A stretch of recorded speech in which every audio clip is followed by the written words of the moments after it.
Hello, I'm Viet Cuong from Thái Nguyên radio and television station, Thái Nguyên province, Vietnam. Today's headlines. Launching the program Prosperity of Viet Life. The provincial agencies' youth unions donate blood in 2012. Thai Nguyen University promoting the role of the regional university in implementing the National Foreign Language Project 2020. On December 12th, Thai Nguyen Department of Industry and Trade, in collaboration with the Na Dai Thanh Group, held a ceremony to launch the program Prosperity of Viet Life. Responding to the National Target Program on Efficient and Economical Energy Use and New Rural Construction Program of the government, in mid-September 2012, the Na Dai Thanh Group officially launched the program Prosperity of Viet Life in 21 provinces and cities nationwide.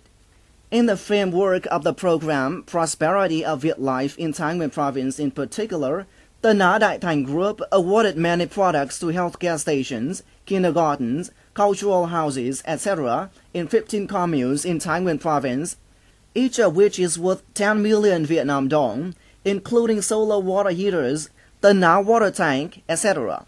Through this program, the Na Dai Thanh Group designed to create the tendency of solar energy water heating for local residents in Thái Nguyên province. Since then, they encouraged consumers to choose products using national sources of energy, actively taking part in the movement of saving energy, protecting the environment, and positively contributing to the new model of rural development. To take advantage of locally available materials, such as straw, sawdust, and helping farmers to familiarize themselves with scientific and technical progress in cultivating and preserving mushrooms, the Agricultural Extension Station of Thái Nguyên City implemented the model of cultivating mushrooms in 2012. In March 2012, the Agricultural Extension Station of Thái Nguyên City supported 60% of variables, 40% of facilities and technical training to the 14 households in the communes of Phúc Chiu, Thịnh Đức, Đồng Bẩm, etc. to cultivate oyster mushrooms, swan mushrooms, and lychee mushrooms. After joining technical training courses and mastering the way of caring, preserving, and processing different kinds of mushrooms, the households that participated in this model initially obtained positive results. The process of growing mushroom has shown that lychee mushroom is a medicinal mushroom with many benefits for health. Although the way of planting lychee mushroom is complex and it takes a long time to cultivate, it has higher economic efficiency than other mushrooms.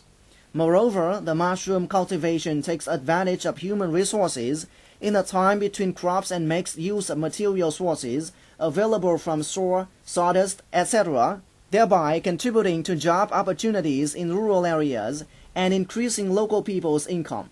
In this premise, it is necessary to expand the models of growing mushrooms in the area.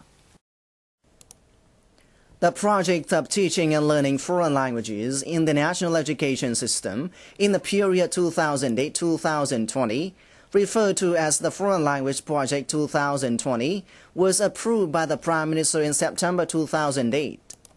In June 2011, the project was formally implemented in the entire country, being one of the 8 institutions assigned the task of organizing the activities of the project in the region by the Ministry of Education and Training. After 1 year of implementation, Thai Nguyen University has begun asserting its role and contributed to the successful implementation of the project in the northern, Midland, and mountainous areas.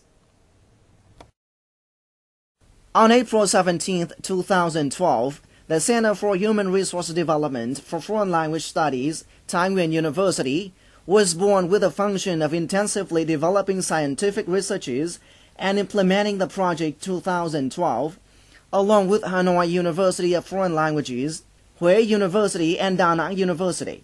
Shortly after its foundation, the center has immediately embarked on the first task in the first stage of the project, that is, to test the level of English teachers and then conduct training and improve the ability to meet the standards of Common European Framework of Reference for Languages.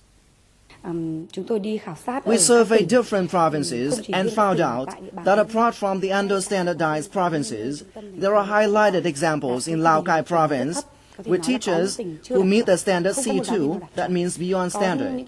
It's a promising signal. We usually evaluate students, but for the teachers, this is the first time.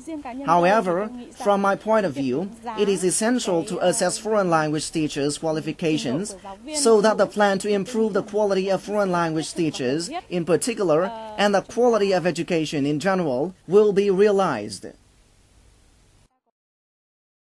Along with the organization of a series of international conferences, training courses on building foreign language capacity, with the participation of leading experts in the field of education and language teaching in Vietnam, the Embassy of the United States, and many other international organizations, many effective solutions to comprehensively and sustainably improve foreign languages have been launched. We are mainly focusing on collaborating with universities, colleges in the area, and international universities. Generally, it's very important to build the core teaching staffs and the relevant provinces in the area. The National Foreign Language Project 2020 is determined with the goal of comprehensive renovation on teaching and learning foreign languages in the national education system, and is trying to reach a significant step forward by 2015 in terms of the level and language capacity of human resources, especially for some of the priority sectors. Moreover, the project is trying for the general target by 2020 that the majority of Vietnamese young people who graduate from vocational schools, colleges, and universities have enough language capacity and use it independently and confidently in communication, learning, and working in a multilingual and multicultural integration environment. Accordingly, that confirms the role of Thái Nguyen University in training and improving language capacity in the region. Responding to the voluntary program in 2012, on December 16th, the Youth Union Executive Committees of Thái Nguyên provincial agencies launched the campaign on voluntary blood donation with the participation of nearly 300 Youth Union members of the relevant units.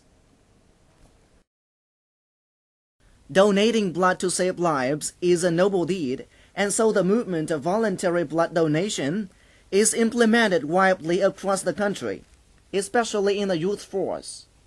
In recent years, in Thái Nguyên, the voluntary blood donation movement has received enthusiastic responses from different agencies, units, organizations, and schools in the area.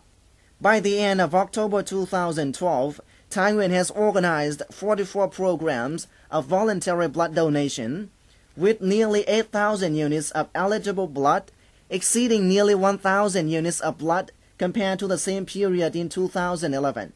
This campaign of voluntary blood donation has collected 184 units of blood for use, solving the problem of anemia in emergency and treatment of patients in the last months of 2012.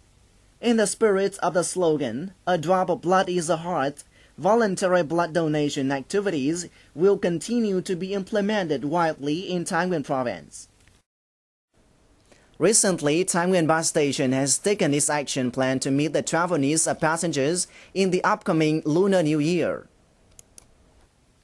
Currently, Thái Nguyên bus station has 103 routes going to 40 provinces and cities nationwide.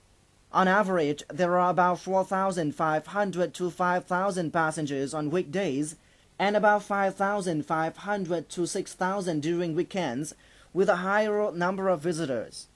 However, on the occasion of the New Year, especially the Lunar New Year, the number of passengers is expected to increase sharply. Therefore, in order to prepare for operation in the Lunar New Year, Thái Nguyên bus station will increase the number of trips, mobilize 20 additional automobiles of transport businesses, vehicles for contract purposes, transfer automobiles from the routes of less visitors to the more crowded ones, such as Cao Bằng, Lạng Sơn, Bắc Giang, Sơn La, etc. Besides, ensuring security and order is also given extra attention, in terms of prohibiting drivers and driving assistants from charging higher or arranging more seats than required. Moreover, 100% of the bus station staff's work will be doubled with the desire to serve the passengers in the best possible way. That's the end of the program today. Thanks for joining us. Goodbye.